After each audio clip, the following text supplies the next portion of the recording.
All right, so the first topic, important, USCIS response deadlines. USCIS has extended, they've made an announcement that they're extending the flexibility for individuals to respond to certain types of requests, specifically requests for evidence, notice of intent to deny, NOIDs.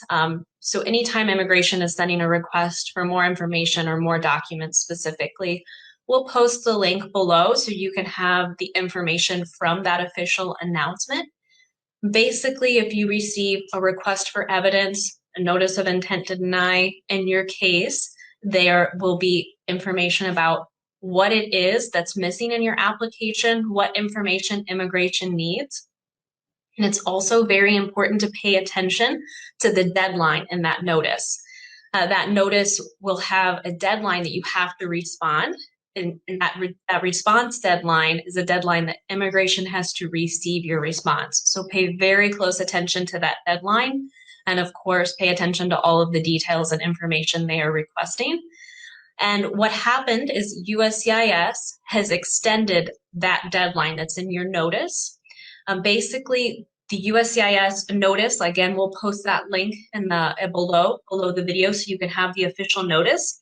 But immigration is saying that any decisions, so any notices from March 1st of 2020 through June 30th of 2021, if you receive a request for evidence, a notice of intent to deny, during that time frame, pay a close attention to the deadline on your request, and USCIS is actually extending that deadline to respond by 60 days.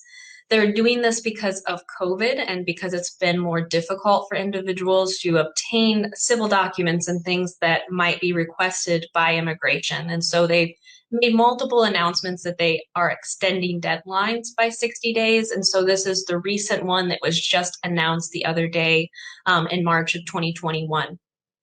And so it's very important to know that a good rule of thumb, what we do in our office is we want to still respond by that deadline that's in the letter and not rely on that extension.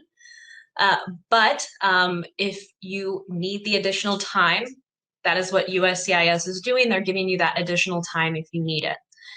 If you have an attorney assisting you with your case, work with your attorney to decide what's the best strategy, if you'll be able to get the documents in on time to be able to respond. But again, we'll post that link below so you have that official announcement.